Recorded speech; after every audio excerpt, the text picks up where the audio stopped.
I went on a first date with a very nice man on Saturday. We talked the whole time with no awkwardness. He paid for dinner even though I offered to pay my half. When it was time to leave, he asked if I wanted him to take the long way back to my car so we could talk more. Oh, that's kind of cute. Yeah, it is. When I got home, he had messaged me and said he had a great time and would like to see me again. I felt the same and told him that it was mutual. We continued to text a bit afterwards, only exchanging 2 texts back and forth a day. He told me again that he had a really nice time. I responded back to a message a few days ago of him asking me how I'm doing, and I haven't heard from him since. Should I reach out, or is this a sign that he may not be as interested as he maybe said he was? Okay, I think a lot of times I'm quick to be like, he doesn't like you, get over it. But, you know, considering communication, I do think this would be a good example of a time to communicate with someone instead of just like I think that this person would be in their right to reach out and communicate with this guy, considering all these points. Yeah, I think so too, especially because it's early on.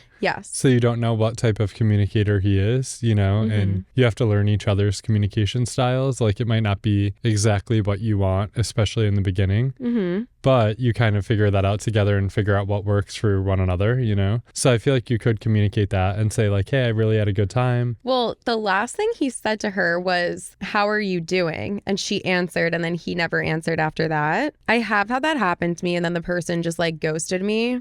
But since this is like very early on, I think that she could reach out one more time and be like, well, actually, you don't even have to talk about the date because he just asked you how you were. So maybe you check in with him and don't ask him about how he's doing. If you want to see him again, you could just say, hey, would you want to make plans for this weekend? Or are there any days next week that you're free? And if he does not answer that in a relatively timely manner, I would take that as your clue. I'll let this like one lack of text slide. And then if he does it twice, I think then you need to not worry about him and not communicate again. Yeah, I think that's a good idea. And then too, if he were to agree to it, then you could really get like a good feel on what has been happening since you last saw him. You know what I mean? To ask like how he has been and what's been up in his life. And then that could maybe fill in some of the gaps that you're wondering about it. Is that what you did, like in your experience when that happened? Or was it later on? It was like very early on with this one guy that I was thinking of. It was almost the exact same situation, although we like got to know each other a bit more. Like it wasn't just one time hanging out, but he did start to like take longer to respond. It was like one of those classic like breadcrumbing things. But I remember like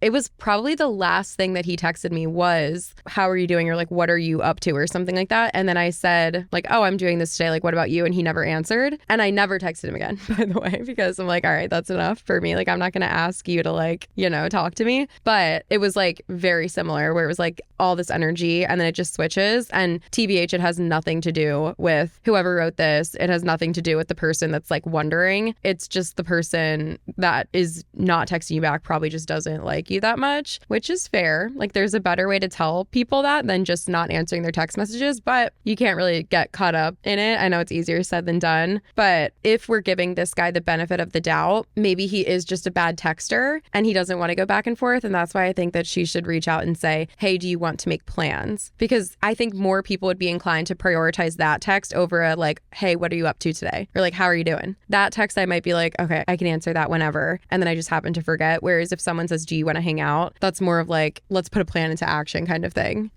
Yeah, I also feel like then you kind of are putting the ball in their court. Yes. So it's like you tried, and if they didn't answer again, like whatever, like your feelings aren't that deeply invested either, but at least you could say that it was a good first date. You felt like there was something there. You tried to approach it again. It just never worked out, and like that's fine. You know what I mean? There's no harm in reaching out one more time. Yes, I agree. Especially because it's not like it was a consistent thing of him making you feel like abandoned or like he doesn't want to talk to you, you know? So there could be like more to it, or maybe, you know, I don't know, a busy week at work or whatever it might be. So it doesn't hurt to try to set something up one more time. Yeah, I agree. Only one more time though. One more. After that, you're done. Yeah, you're done. You're done. You know, he's done. Yeah.